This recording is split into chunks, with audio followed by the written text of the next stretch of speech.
Mesdames et messieurs, bonjour et bienvenue à ce magazine écologique Objectif Vert qui pose ce bagage aujourd'hui au centre des recherches en ressources à l'eau du bassin du Congo, ici sur la colline inspirée de l'université de Kinshasa. Nous allons parler de cette question qui vous taraude l'esprit, qui est sur toutes les lèvres. Depuis près de 30 jours maintenant, la RDC vit sous le coup d'une catastrophe environnementale dans les rivières Kassai et Chikapa qui sont polluées. Alors pour en parler, nous sommes venus ici au centre de recherche en ressources en eau du bassin du Congo pour échanger avec, on va dire, un expert en la matière, le professeur Raphaël Chimanga. Professeur, bonjour. Bonjour madame. Je voudrais signaler comme ça, en passant, vous êtes directeur général de ce centre de recherche en ressources en eau du bassin du Congo. Vous êtes également chef du département de gestion des ressources naturelles à l'université de Kinshasa. Vous êtes également professeur en hydrologie.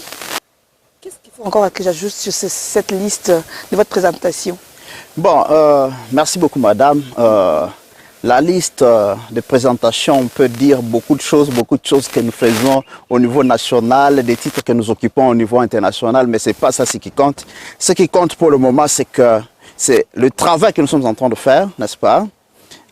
Et les fruits que nous voulons que ce travail puisse produire, c'est ça. Pour le moment, c'est que nous sommes en train de faire un travail remarquable dans le secteur des ressources en eau du bassin du Congo, où nous avons besoin des informations, nous avons besoin des outils de gestion, nous avons besoin de la stratégie de gestion des ressources en eau du bassin du Congo, puisque pour le moment, nos eaux ne sont pas gérées. Tout à fait. Alors ça pose un problème. Alors je pense que il sera plus important que nos téléspectateurs nous identifient par le travail que nous sommes en train de faire, puisque en plus d'être professeur à l'université, directeur du centre, chef de département de gestion des ressources naturelles, nous faisons aussi beaucoup d'autres choses à travers le monde où nous occupons plusieurs casquettes. Avant de continuer, en tout cas, j'aimerais qu'on puisse prendre cette petite pause pour comprendre justement la quintessence du sujet d'aujourd'hui qui est la pollution des eaux. Quand on parle de pollution, qu'est-ce qu'on devrait comprendre par la pollution? On va le suivre dans ce document et puis on se retrouve tout juste après. Voici une vidéo en sciences sur la pollution de l'eau. Quelques définitions. Pollution, action de rendre une rivière un lieu malsain et dangereux en y versant des matières toxiques. Toxique se dit de tout ce qui contient un poison, et engrais, débris d'origine animale ou végétale ou produits chimiques qu'on mêle à la terre pour fertiliser. Quelles origines? La pollution de l'eau a trois grandes origines. Les rejets industriels, l'agriculture et les rejets domestiques. Quelle pollution? Il peut y avoir des pollutions de l'eau par des substances toxiques comme le mercure, les herbicides ou les pesticides, et par des substances dangereuses comme les phosphates, les engrais ou le rejet direct des eaux usées. Maintenant, c'est à toi de jouer. En RDC, il existe le Centre des recherches en ressources en eau du bassin du Congo, un centre qui regroupe plusieurs chercheurs et qui travaillent dans l'amélioration et le maintien des cycles d'eau basés à l'université de Kinshasa. Le CREBAC a produit plusieurs ouvrages devant permettre une gestion durable, au nombre desquels le CB6, un outil de gestion intégrée des ressources en eau du bassin du Congo, qui constitue un cadastre de cours d'eau de toute la RDC, car il livre avec détail les informations sur les 1740 sous-unités du bassin du Congo. Et s'agissant de la pollution des eaux des rivières Chikapa et Kassai, le CREBAC a, à l'issue d'un atelier de réflexion entre scientifiques et experts, en date du 19 août dernier, produit une note technique qui fournit les détails de l'analyse situationnelle et l'approche de la mise en œuvre des recommandations à suivre pour parvenir à lutter et à éradiquer cette pollution. Son directeur général, le professeur Raphaël Chimanga, est l'invité de votre MAG. Je veux que les gens comprennent, les gens qui nous suivent comprennent en tout cas le travail qui est fait par votre centre de recherche. Qu'est-ce que les gens à la maison doivent comprendre par le centre CREBAC? Oui, le centre de CREBAC, c'est le centre de recherche en ressources en eau du bassin du Congo. quand nous parlons de recherche, nous voyons la recherche sur 3 axes. Okay. Nous avons le premier axe, c'est la recherche sur la structure, processus et fonction des ressources en eau, n'est-ce pas? C'est un peu très compliqué, je ne veux pas perdre beaucoup de temps à expliquer. Deuxième axe, c'est la recherche pour pouvoir appuyer la prise de décision des gestions durables des ressources en eau. Et troisième axe, c'est le renforcement des capacités. C'est comme ça que nous sommes en train de travailler. Nous travaillons sur 3 axes. Et là, c'est que nous sommes en train de travailler sur les investigations hydrologiques sur l'ensemble du bassin du Congo. Par exemple, de 2017 jusqu'à 2019, nous avons fait des grandes campagnes d'investigation hydrologique entre Kisangani, Kinshasa et aussi Kasaï. C'est là même que nous allons venir. Nous avons pu installer une station automatique, n'est-ce pas, de surveillance de flux hydrologique au niveau de la rivière Kasaï. Cette station qui est à même maintenant de pouvoir un peu nous indiquer sur la caractérisation de la pollution qui est arrivée au niveau de la rivière Kasaï. Cette protection, elle peut vous donner les données à partir d'ici à Kinshasa. Vous envoie des éléments, les données arrivent ici? Non, c'est une station automatique qui collecte les échantillons chaque jour et stocke ces échantillons.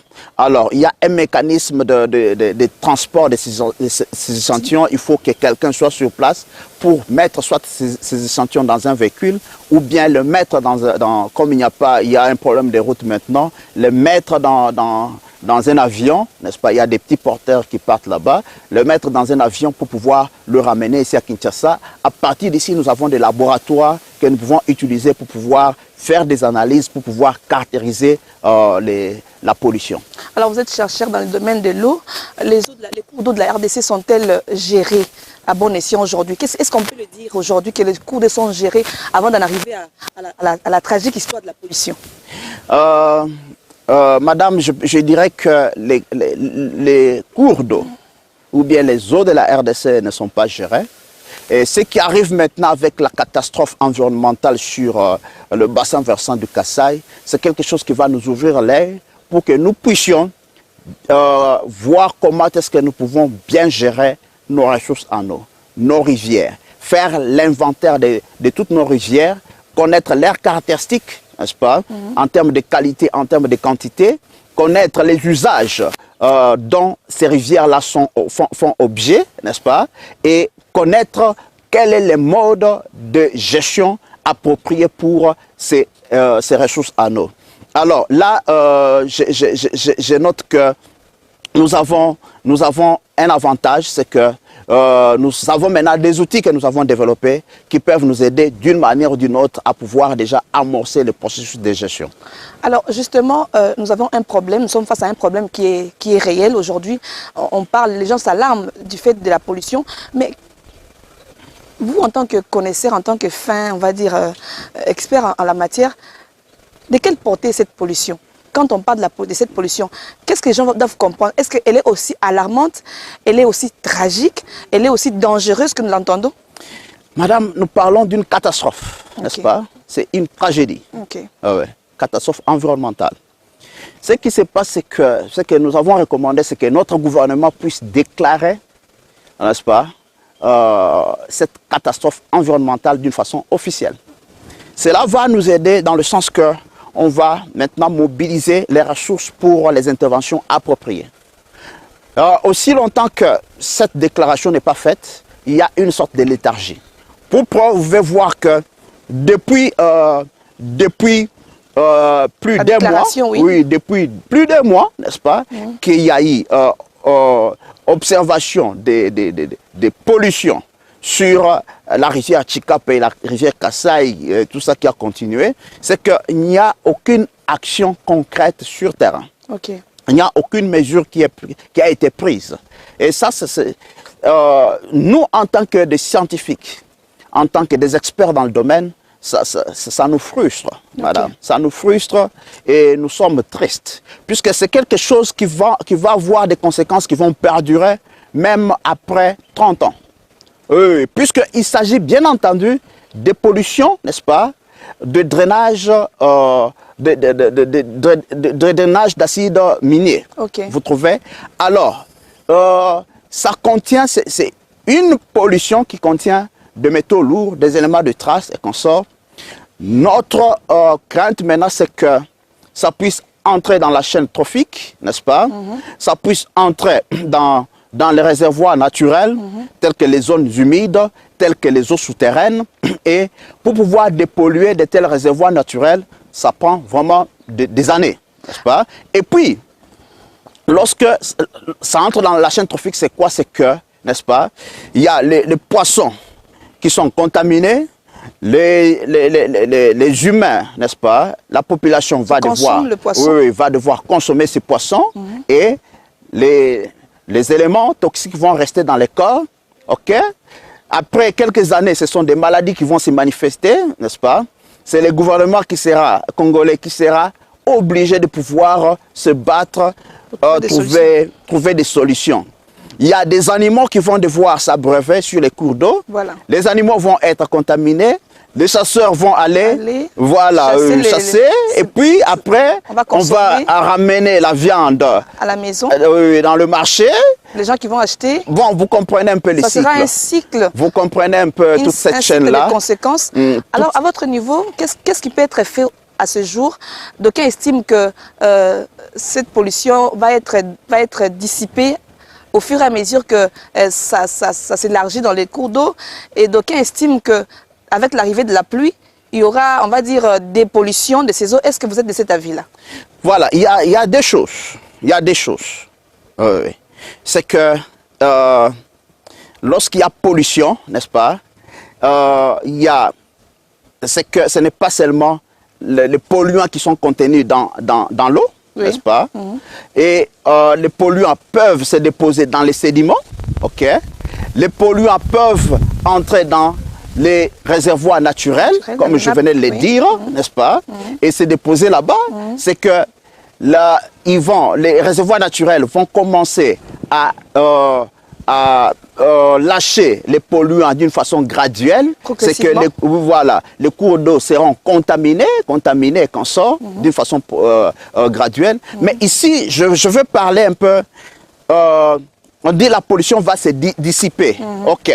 D'abord, la pollution a déjà causé des dégâts sur la biodiversité, sur les communautés riveraines. Est-ce qu'elle s'est dissipée? Non, elle a causé déjà des dégâts. Deux, la dissipation tient compte même des caractéristiques hydrodynamiques. Okay. Nous voyons la vitesse, n'est-ce pas? Nous voyons le volume d'eau. Okay. La vitesse et le volume d'eau. Nous savons très bien que pendant cette période, nous sommes pendant la période d'étiage, n'est-ce pas? La période de basses eaux au niveau du bassin versant de Kassai. En raison de la saison sèche. En raison de la saison sèche, bien entendu. Oui.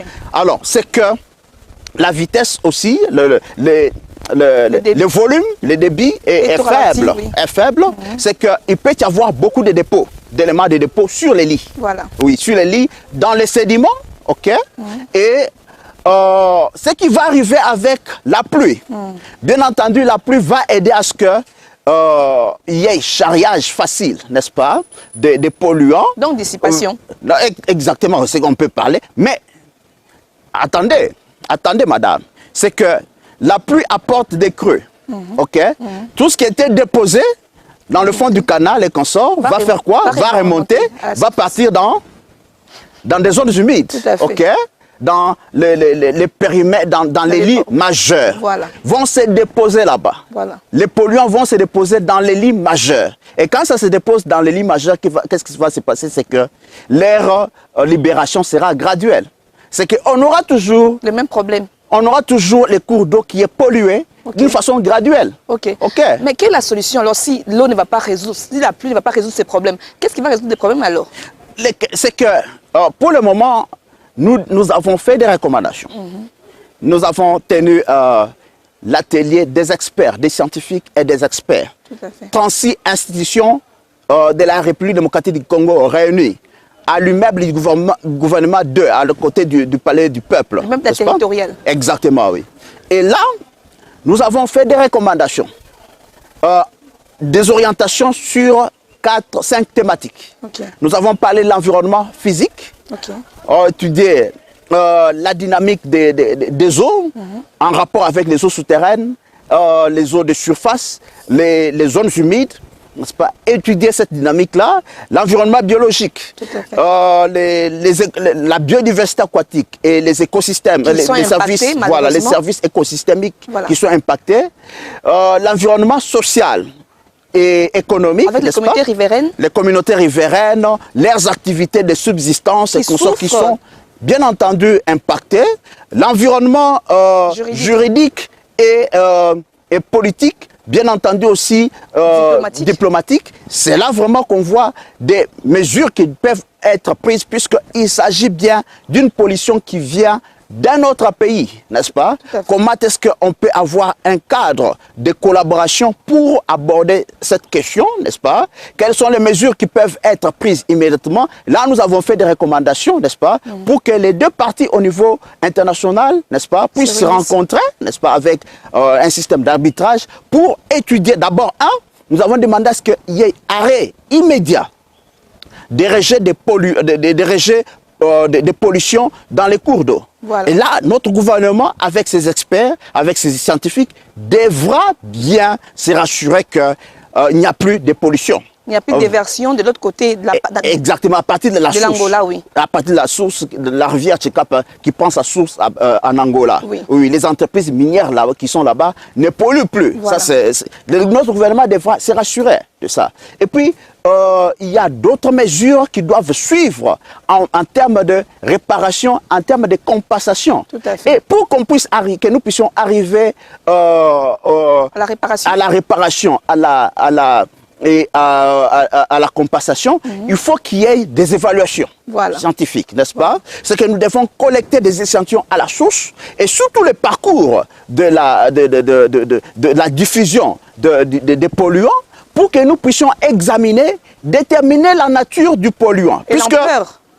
Bien entendu, la pleur des risques qu'on sort. Nous devons déterminer la nature du polluant, n'est-ce pas? Savoir, il s'agit de quel type de polluant. S'il s'agit de métaux lourds, bien entendu, c'est quel type de métaux lourds, n'est-ce pas? Pour que nous puissions même, puisqu'avant même de pouvoir parler de la dissipation, tout ça, il faut bien entendu déterminer les types de métaux lourds, des polluants, n'est-ce pas? La nature des polluants, c'est ainsi qu'on peut se dire, voilà le mode de dissipation de ces polluants. Avec ce mode de dissipation de ces polluants, ce modèle ici peut avoir des répercussions sur tel organisme, tel écosystème, ainsi de suite. Et c'est cela qui n'est pas encore fait jusqu'à présent. Justement, la VPM, ministre de l'Environnement et des Développement durable, a affirmé la volonté du gouvernement de dépêcher sur place une équipe des experts. Vous êtes, on va dire, responsable de ces centres de recherche en eau. Vous allez faire partie de cette délégation ou pas? Nous avons fait notre travail, n'est-ce pas? Et nous continuons à faire le travail. Ce n'est pas à partir de maintenant que nous sommes en train de faire ce travail. Nous avons toujours fait ce travail et nous serons très très heureux de pouvoir participer puisque nous avons l'expertise avérée pour pouvoir contribuer. Déjà, vous trouvez que le travail initial qui a été fait, ça a été initié par notre centre de recherche pour pouvoir faire la mobilisation des intelligences et des ressources afin que nous puissions formuler des recommandations en termes des actions qui doivent être réalisées sur le terrain. Et là, je vous dis, nous sommes dans une zone où il y a une grande vulnérabilité. Cette vulnérabilité est due, nous connaissons ce qui s'est passé il y a quelques années, les événements tragiques des conflits politico-militaires de Kamwina Sapou, ça a laissé la population vulnérable, n'est-ce pas? Assez fragilisée. Voilà, oui. Et maintenant, cette situation de catastrophe environnementale vient exacerber cette vulnérabilité de la population locale, n'est-ce pas? Qui ne vit que de ces ressources, de ces cours d'eau pour sa subsistance. Vous trouvez? C'est ses besoins quotidiens qu'on sort. Alors, maintenant que la population ne sait plus accéder à ces cours d'eau pour les besoins domestiques, les femmes ne savent plus se laver sur les cours d'eau, et les activités de pêche, de navigation et consorts ne savent plus être entretenues. Alors, je pense que la population, n'est-ce pas, est vraiment fragilisée. Il faut des mesures concrètes et immédiate pour qu'on puisse arriver d'une façon ou d'une autre à pouvoir améliorer la résilience de la population. Expert en eau, les populations riveraines de ces rivières ont besoin de boire de l'eau. Qu'est-ce que vous proposez comme solution alternative du moins le temps qu'on puisse résoudre le problème de cette pollution-là? Qu'est-ce que vous proposez en échange? Qu'est-ce que vous proposez comme solution palliative pour l'instant pour cette population qui n'a pas d'eau justement pour boire ni pour les besoins primaires? Alors, ce que nous avons proposé, c'est que il faudra qu'on puisse trouver des sources alternatives d'alimentation en eau, d'approvisionnement en eau potable, voilà. N'est-ce pas? Voilà, oui. Là, c'est que il y a lieu de pouvoir recourir aux eaux souterraines. Et il faudra aussi se rassurer que ces eaux souterraines ne sont pas polluées, bien entendu. Et il faudra amener des eaux avec des citernes et consorts. Ce sont des solutions qui peuvent être envisagées en ce moment. Mais aussi, il y a des solutions, n'est-ce pas, alternatives en termes d'activités de subsistance. N'est-ce pas? Il faut des activités génératrices de revenus, exactement, en dehors de la pêche. Exactement, des activités génératrices de revenus, n'est-ce pas, qui peuvent être envisagées. Par exemple, pour le moment, je crois qu'on va passer une longue période, n'est-ce pas, où la population ne va pas recourir aux rivières pour la pêche et consorts. Il faudra par exemple envisager l'aquaculture, voilà. N'est-ce pas, la pisciculture. Ce sont des activités qui peuvent être envisagées. Alors, si nous quittons un peu le Kasaï pour revenir à Kinshasa où nous sommes, vous êtes sans ignorer que les cours d'eau de la capitale sont inondés, infestés même par les déchets de tout genre, les déchets ménagers, les déchets durs comme le plastique et tout consort.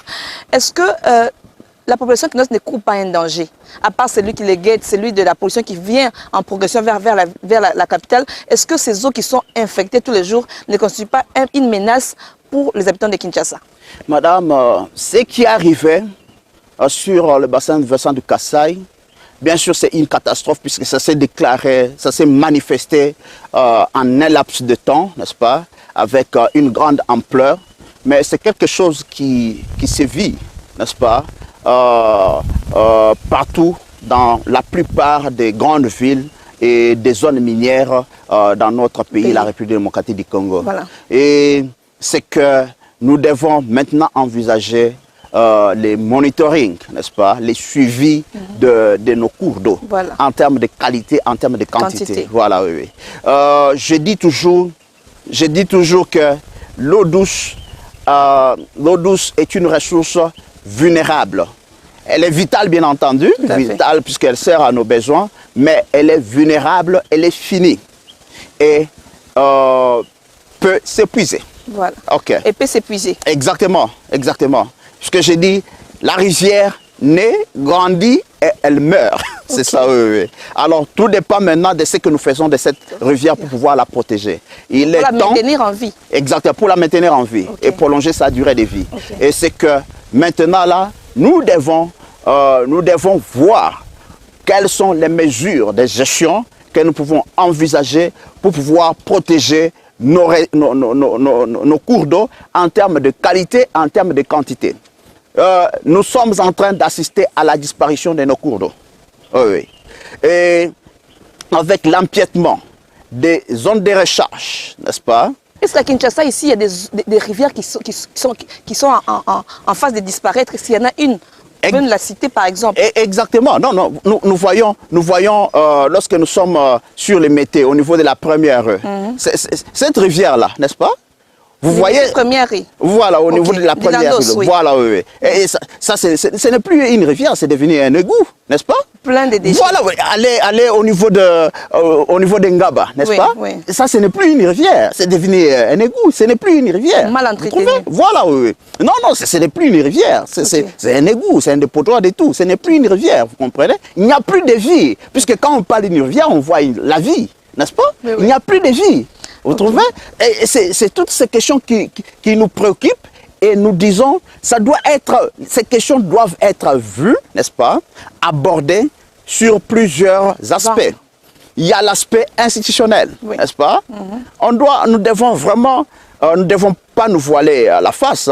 Nous devons revoir notre cadre institutionnel de gestion des ressources en eau. Voilà. Le cadre institutionnel qui est établi actuellement ne nous aide pas à pouvoir aborder les questions émergentes, n'est-ce pas? Les défis que nous avons de gestion de l'eau. Ok, il y a des questions internes, n'est-ce pas? Il y a aussi des questions externes. Ok, le cadre institutionnel qui existe actuellement fait défaut.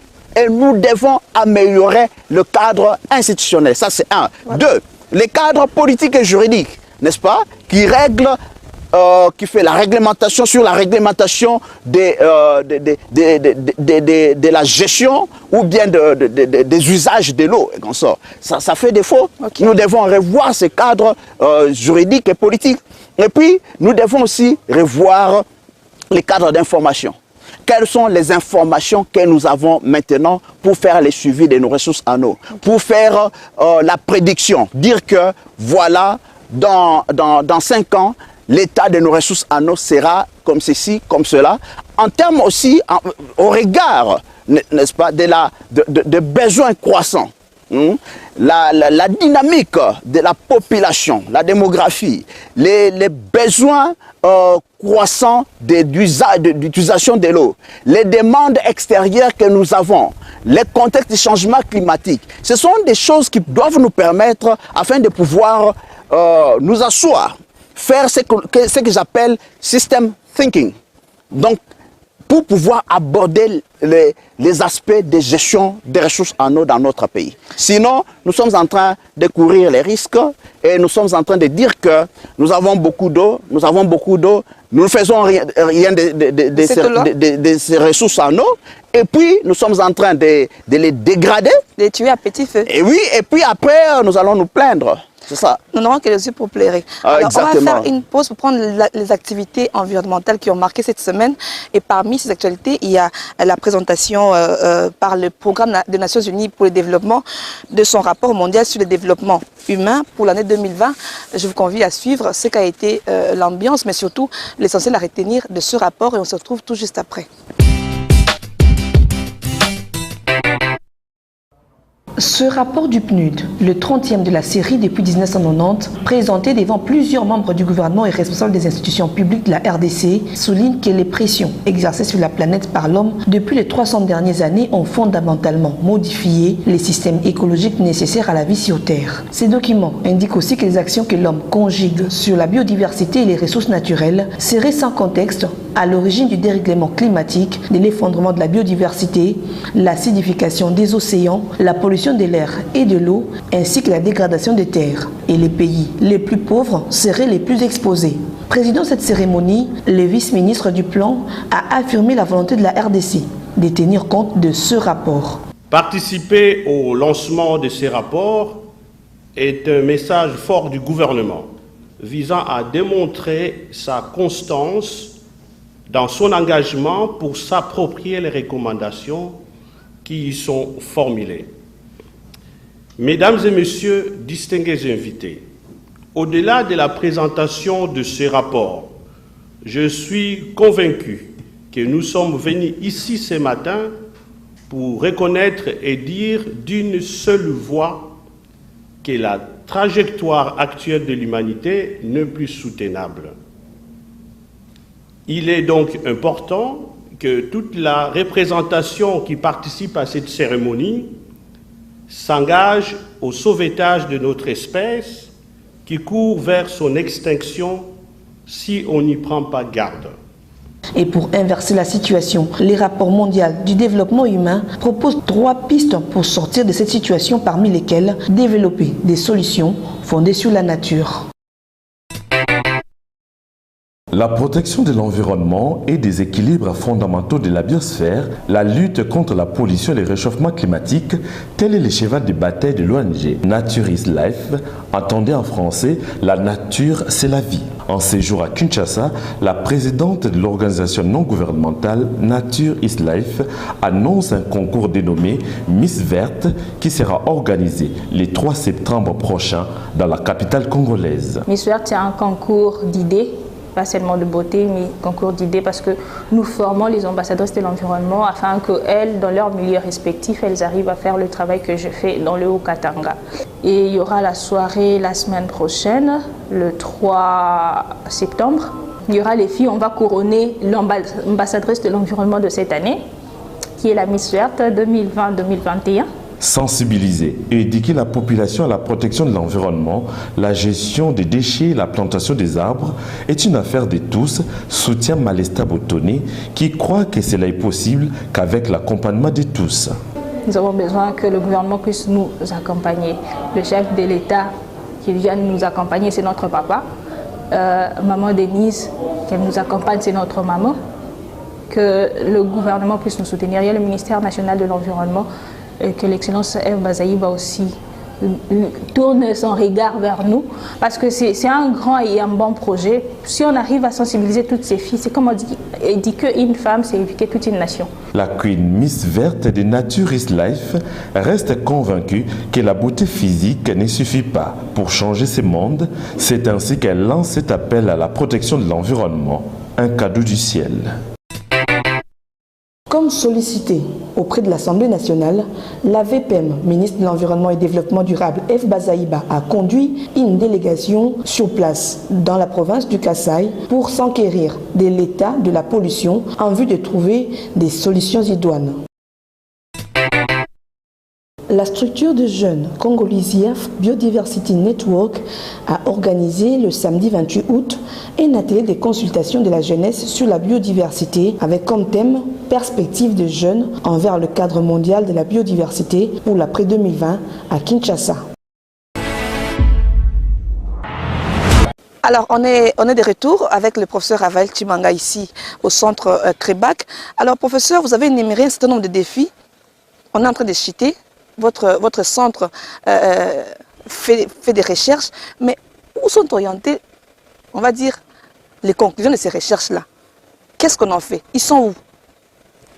Oui, madame, c'est pourquoi je dis il y a peut-être un problème de cadre institutionnel, puisque les recherches que nous sommes en train de faire sont, bien entendu, les résultats de nos recherches sont transmis aux décideurs, sont transmis aux scientifiques et sont aussi publiés. Par exemple, je vous dis, pour le moment, nous avons développé un outil de planification et de planification des ressources en eau, un outil d'orientation des investissements dans le secteur de l'eau. Cet outil s'appelle CB6, n'est-ce pas? Cet outil a été lancé le 22 mars, qui est la journée mondiale de l'eau. Voilà. À l'hôtel du gouvernement par la vice-première ministre, ministre du plan, ministre du plan, n'est-ce pas? Voilà, oui. Et il y avait les sectoriels des ressources en eau qui étaient là, beaucoup d'institutions, c'était à l'immeuble du gouvernement. Nous avions lancé cet outil. Et nous avons aussi fait vulgariser. Nous avons vulgarisé cet outil dans plusieurs institutions. Vous l'avez suffisamment vulgarisé? Plus suffisamment. Nous avons même fait des spots publicitaires. Nous avons suffisamment vulgarisé. Les décideurs sont au courant de l'existence de cet outil, n'est-ce pas?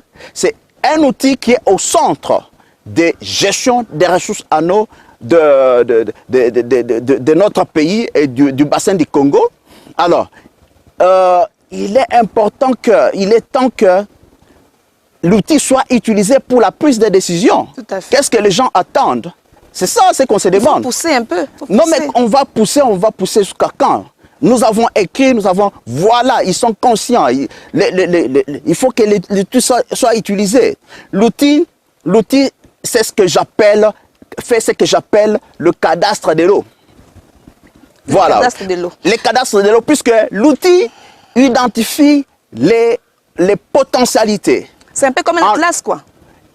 Pas seulement l'atlas, mais c'est vraiment un outil interactif, n'est-ce pas? Qui identifie les potentialités, n'est-ce pas?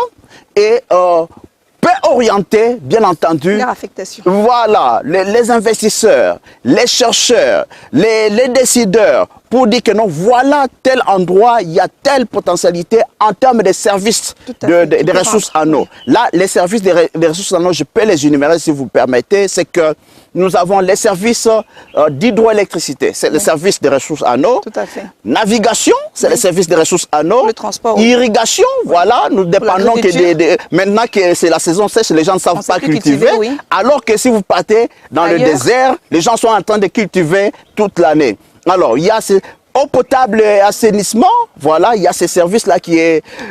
nous avons aussi des services en termes de biodiversité aquatique. Tout à fait. Donc, c'est vraiment un outil qui peut aider bien notre gouvernement. Et ce que nous avons recommandé, c'est qu'on puisse, dans chaque unité, puisque l'outil détermine les unités de gestion, dans chaque unité de gestion, on puisse installer ce que nous appelons les comités de gestion de l'eau. Merci beaucoup, professeur. Qu'est-ce qu'ils doivent faire face à cette pollution? Comment doivent-ils se comporter face à la menace qui les guette ou qui vit avec elle?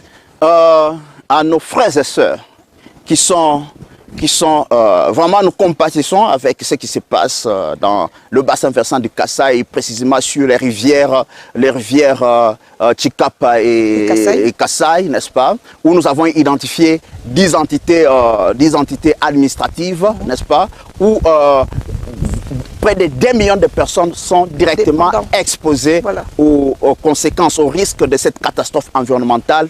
Ce que nous pouvons dire, c'est que n'utilisez pas cette eau-là, jusqu'à ce qu'il y ait des mesures appropriées qui nous indiquent les types de polluants, ou bien la nature des pollutions, n'est-ce pas, et son ampleur.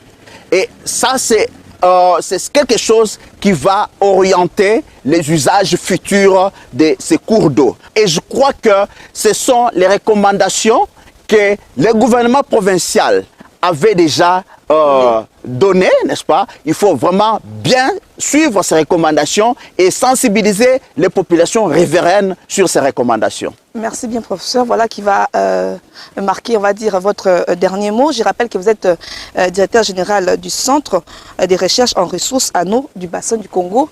Vous êtes également professeur d'université ici, à l'université de Kinshasa, chef du département de gestion des ressources naturelles. Merci en tout cas d'avoir été l'invité de notre magazine Objectif Vert. Alors, le défi stratégique pour l'avenir est celui de garantir l'eau en quantité, mais surtout en qualité suffisante, en vue de satisfaire les demandes concurrentielles croissantes pour les besoins agricoles, les besoins commerciaux, les besoins domestiques, les besoins industriels, mais surtout les besoins environnementaux. Et ces défis incluent également le maintien de l'utilisation optimale des ressources en eau dans le contexte du changement climatique. Mesdames et messieurs, voilà qui va mettre un terme à ce numéro de votre mag écologique. D'ici là, portez-vous bien, prenez soin de vous, mais surtout de votre environnement. Au revoir et à très bientôt.